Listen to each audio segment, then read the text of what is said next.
Hi, everyone. Welcome to another edition of the Cuban Assassin Podcast. Hi, I'm your host, Richie Acevedo, also known as the Cuban Assassin. Last time on the Cuban Assassin Podcast, we talked about me working for Bobby Blaze's CPW, meeting Eddie Edmonds and going to MSWA, winning the MSWA Tri-State Championship title, and I'm still the champion at this time. And I had a show for MSWA back in my hometown of Oak Hill, West Virginia, so I wore my red and black tight gear for my school alma mater collars. Here's a match with me defending the Tri-State title against Bo James.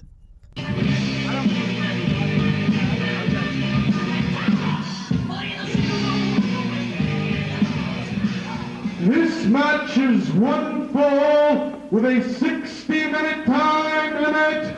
It is for the MSWA Tri-State Championship.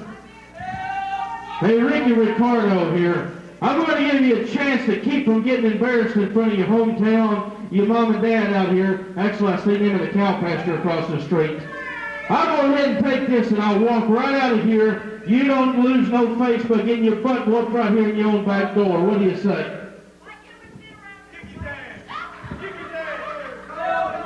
Well, I say it's time for you to come over here and try to kick this ass, because last time you couldn't get the job done. And by the way, didn't I see you in a TV commercial last week? Aren't you the Pillsbury Doughboy?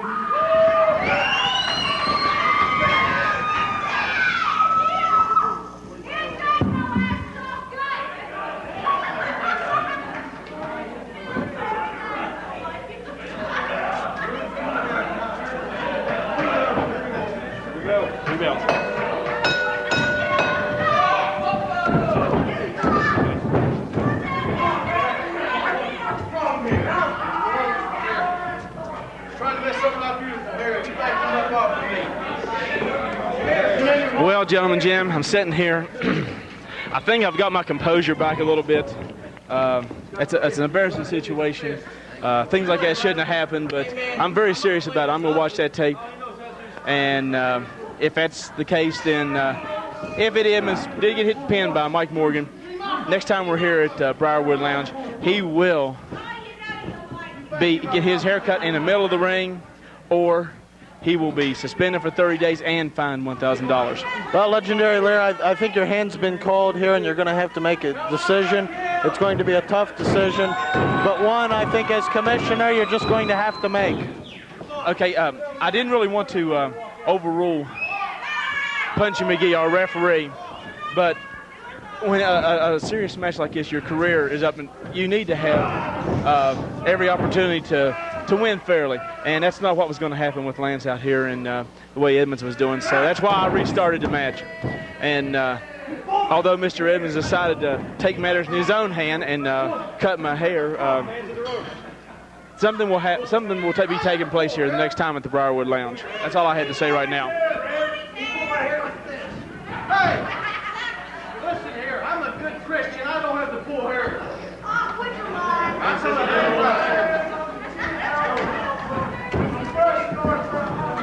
This is an interesting matchup for the MSWA Tri-State title.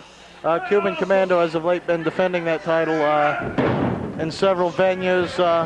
Bo James receiving a title shot tonight, a cagey ring veteran. Look for him to pull out all the stops to try to obtain that Tri-State title. As I mentioned earlier about the Bad Boys being banned in Tennessee, Fall Branch in Tennessee, this is the king of Kingsport, Bo James. The main man, the king of Southern States Wrestling. And as I said, we're going out and getting talent from all over the country, and this is just an opportunity for us to bring someone in from Tennessee. I had my head turned. I didn't see what happened to the referee.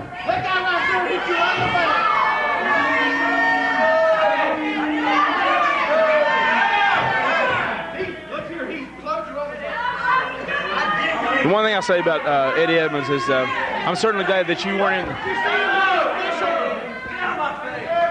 I'm certainly glad that you weren't in the ring at the time. He decided to take out his frustrations on someone. Legendary Lair, I bolted. I hated to leave you there alone, but the ship was sinking and the rats were bailing. Now I know what people say when they say they've had the big boot and the big leg drop of Eddie Edmonds. I know what it feels like. Ref, you okay? That man hit you again. He assaulted you. I didn't get you. No, I did not hit you. Punchy McGee's definitely got his hands full in this matchup. Anytime you've got two cagey veterans like the Cuban Commando and Bo James in the ring, anything can happen. That's true there. The Cuban Commando had an open contract. He will take on anybody challenging. The referee has got his hands full. I mean, he just this wily veteran of handsome Bo James. He is a wily veteran. If there's a rule to break, he knows about it. If there's a way to cheat, he knows about it. The man can wrestle when he wants to, but he can downright brawl with you. Brawl with the best of them.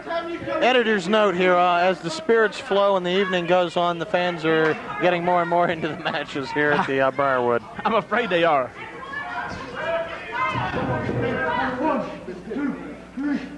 I'm glad we got the Zachster over here working security for us tonight, just in case Bo James decides to come out.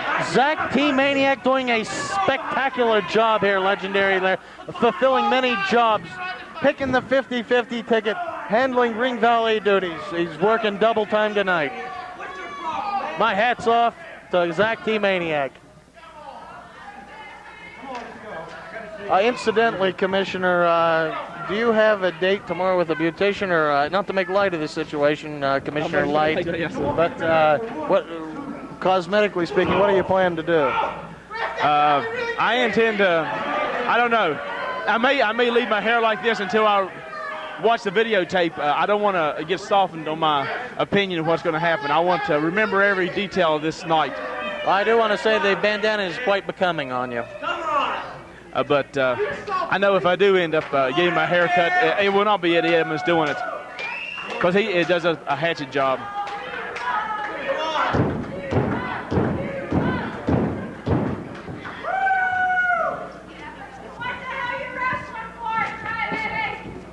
Right, he is a crybaby. I think I had some of that size for Thanksgiving.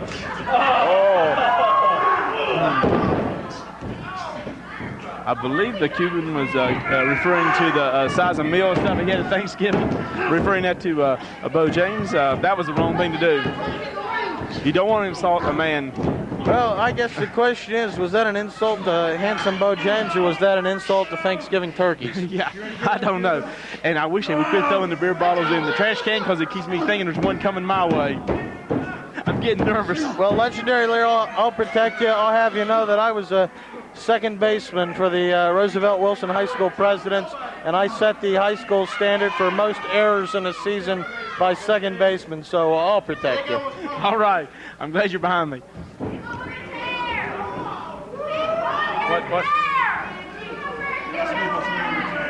What's going on? Oh, it's 6 minutes long.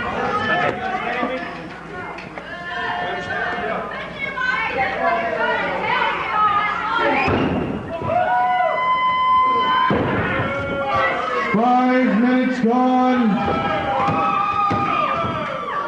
55 minutes remain.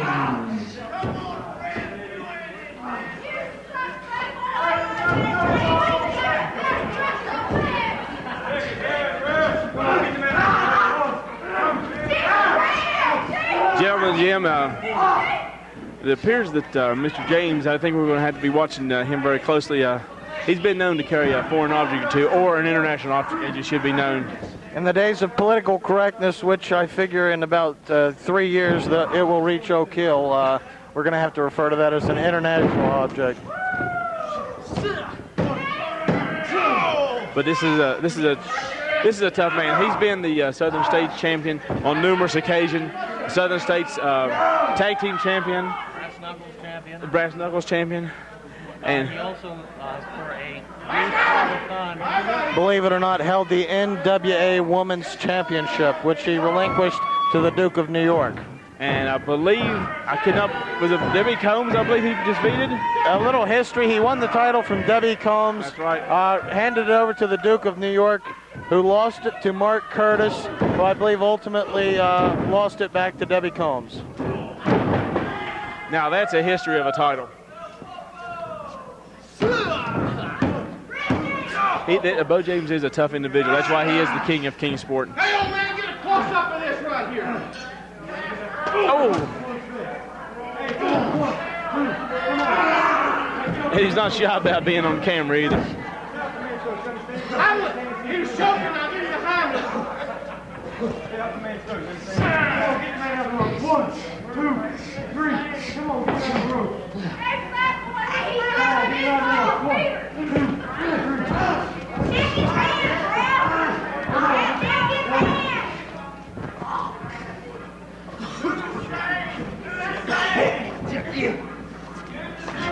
Oh. I ain't got nothing.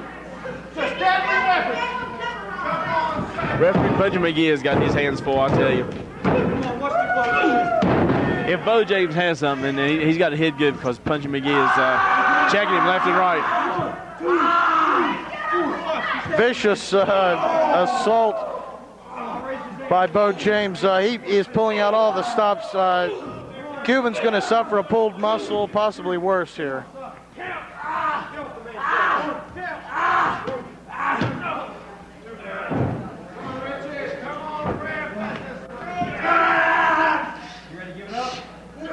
This Bo James is a tough individual, I tell you. He's vicious, he's ruthless, he's rough and toothless. I tell you, but there's nobody comes any tougher than Richie Acevedo, the Cuban Commando, the son of the Cuban assassin, who was big here in Oak Hill, on WAY in Oak Hill.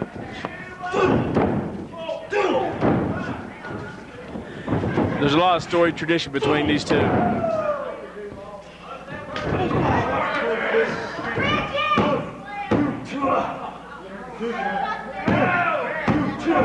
Ten minutes gone, 50 minutes remain.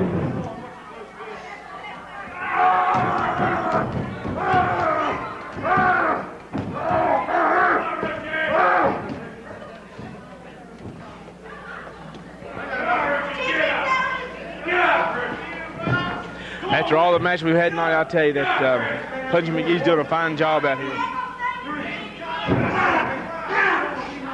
He's trying to make James abide by the rules, but a lot of people have tried for over a lot of years, and not too many have been successful at that. But our tri-state champion is a fighter. He's not down. He's not going to give up.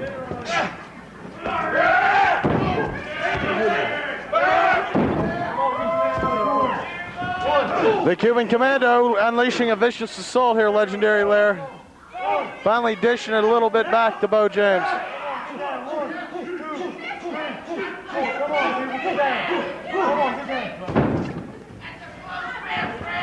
Oh, nice drop kick.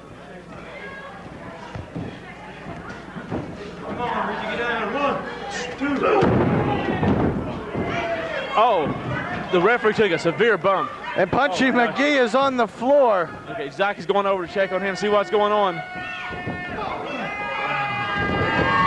The player, Brian Logan, has come out. Wait a minute, what's going on here?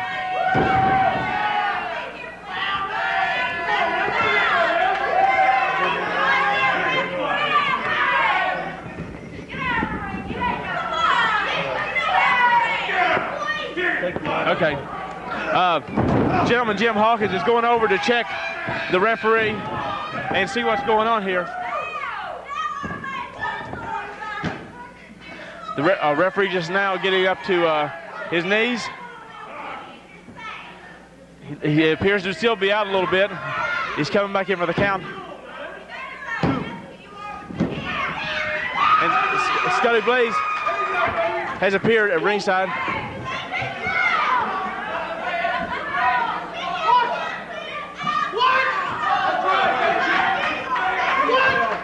3 times. Ref, what's the decision? Decision. Cuban Commando retains the belt. Let's speak to you. Your winner and still Tri-State champ. I don't care what they say. I got the belt. I'm the champ. The belt. Your winner, Tri-State champion, the Cuban Commando. Now here I am back in the ring wrestling again. I'm actually quite happy at this point. I'm back in action, meeting a lot of people and getting a lot of names. From Eddie Edmonds' outfit at MSWA, I will end up meeting Jim Hawkins, and he was working with 2 other fellas, and they had a promotion up north called WVWA, West Virginia Wrestling Alliance. So he booked me to come up to do some shows for him up north since he was helping Eddie Edmonds.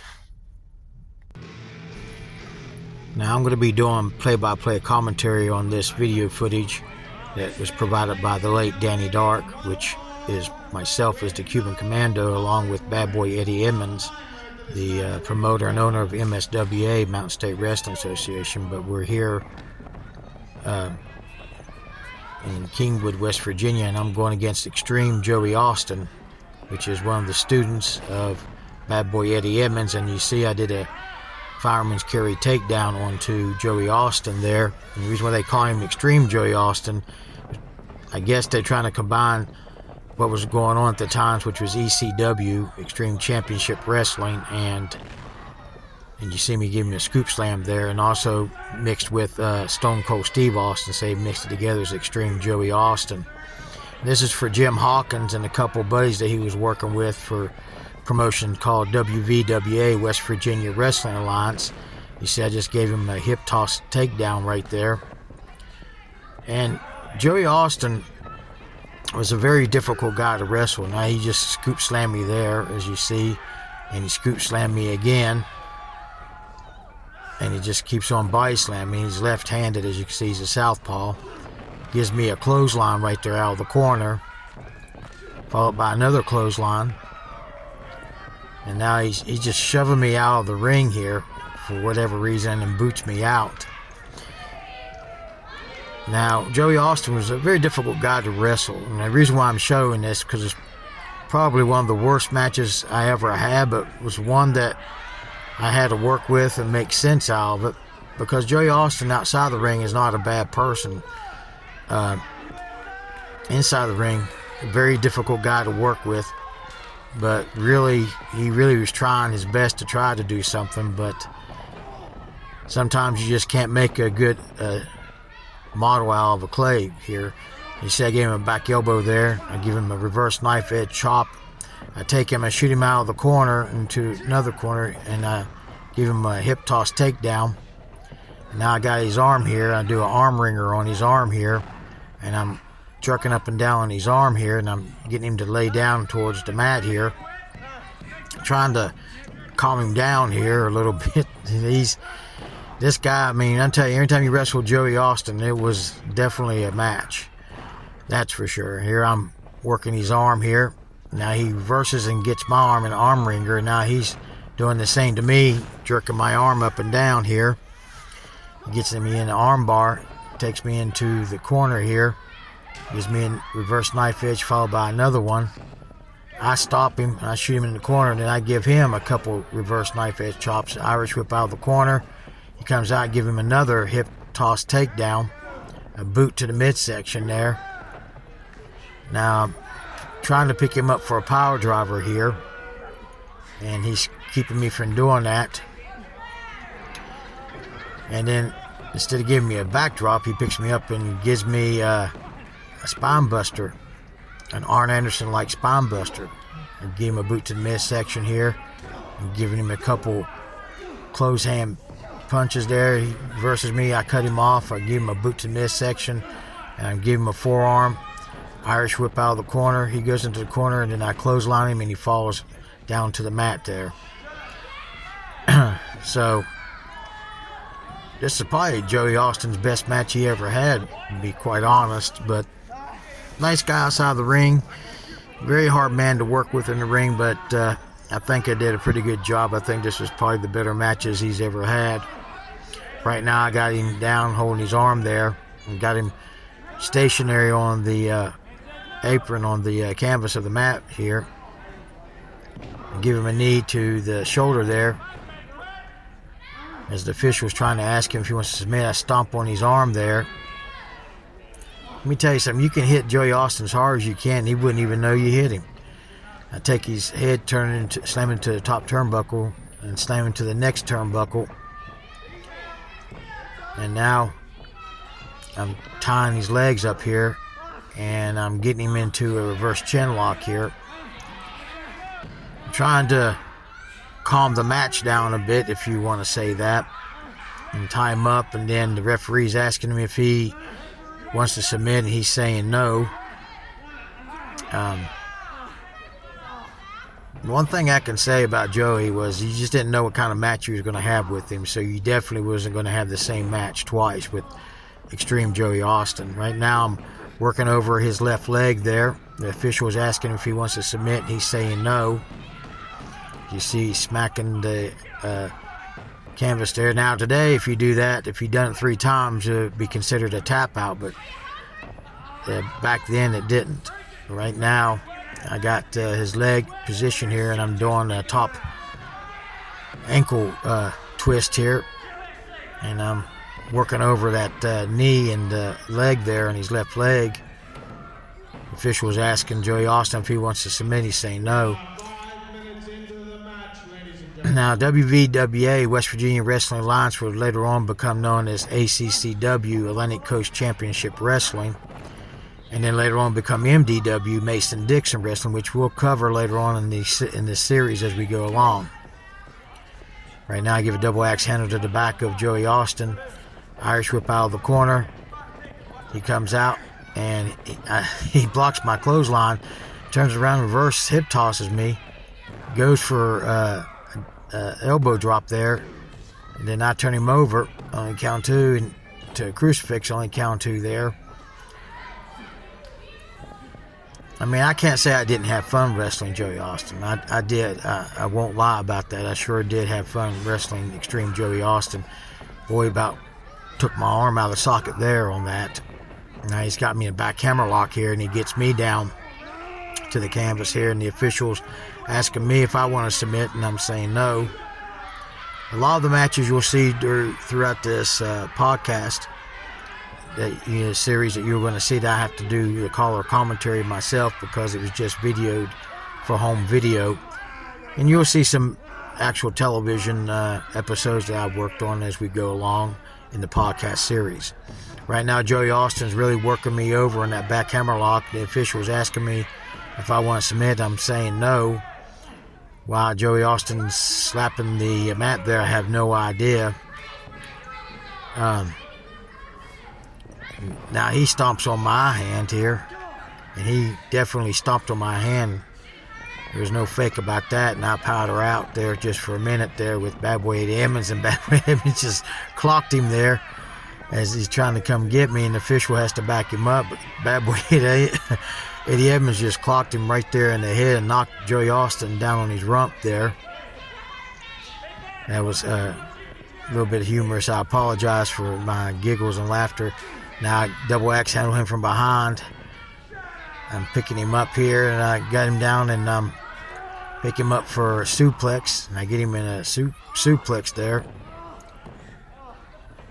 Now I'm positioning him here as I'm getting ready to go up on the ropes here. And it looks like I'm going up to the second rope here. I go for a full body splash, and I cover him 1, 2, and only a count of 2 as Joey Austin kicks out. Now I'm complaining with the official and shoving. He shoves me back, and he's telling me not to touch him. I'm like, that should have been a 1, 2, 3. And he's telling me, and don't ever touch him again. I could smell the onions on his breath when he said that to me. And now he's getting me away from Joey Austin as Joey Austin's outside the ring here. And now Bad Boy Eddie Edmonds gets on Joey Austin and clocks him again. He picks Joey Austin up, and it looks like he's going to ram him into the pole, which he does, the ring corner post, and he sits him on the ring apron and gives him another punch to the midsection there. The official was warning Bad Boy Eddie Edmonds over there. I pick up Joey Austin. I pick him up. I give him a scoop body slam right there. And now I'm getting him here into a camel clutch. Infamous by probably the most famous, in my opinion, the most famous transactional champion in history, which is the Iron Sheik. This is for Sheiky Baby. And I got Extreme Joey Austin in a camel clutch here. And I'm keeping him grounded to the canvas. And keep him in the center of the ring here, as you can see, so I can try to get a submission out of him. Joey Austin gets up. He picks me up. Oh my gosh.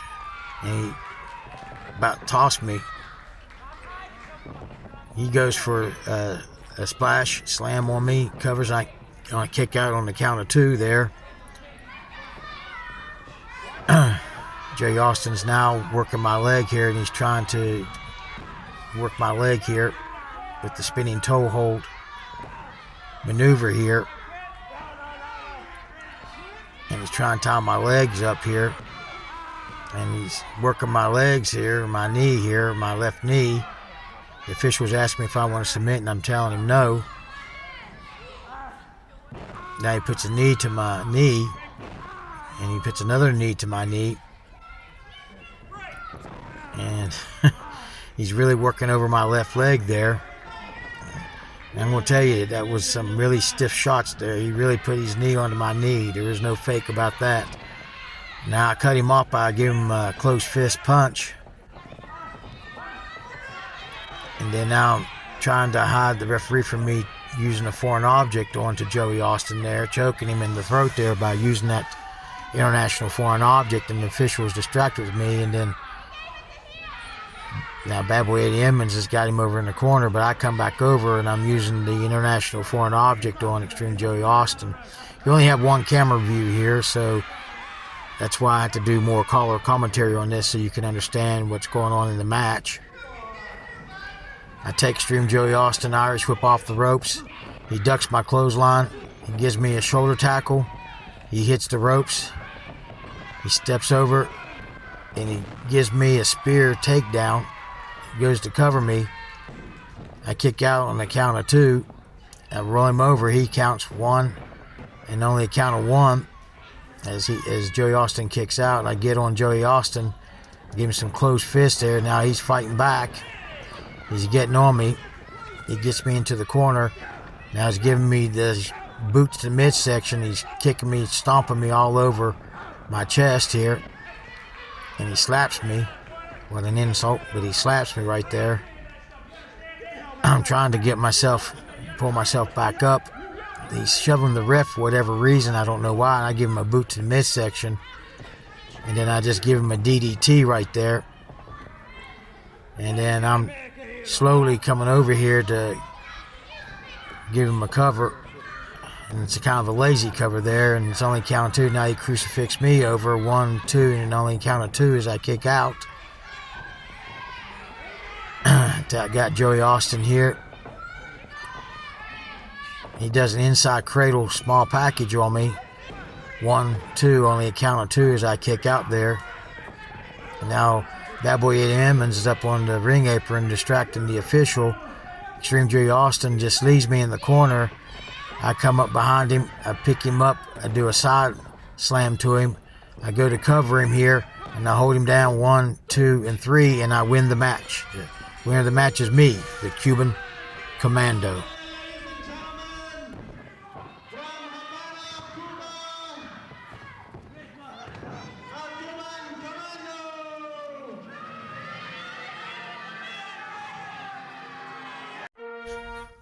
Next time on the Cuban Assassin podcast, we'll be discussing about other bookings I'll be getting and traveling around the surrounding states. The Cuban Assassin podcast is produced, written, edited, and directed by me, Richie Acevedo, at Mountain Man Productions. Special thanks goes to Ben Hilton for the opening and closing of today's podcast of the demographics. Special thanks goes to the late Danny Dark for the video footage of the matches of today's podcast. And special thanks goes to my late mother, Yvonne Dempsey, for some of the photographs and news articles used in today's podcast. You can reach me at mountainmanproductions@outlook.com. That's capital N for mountain, capital N for man, capital P for productions at outlook.com. Or you can just simply leave a comment. I hope you enjoyed this episode of the Cuban Assassin Podcast, and I look forward to seeing you next time right here on the Cuban Assassin Podcast.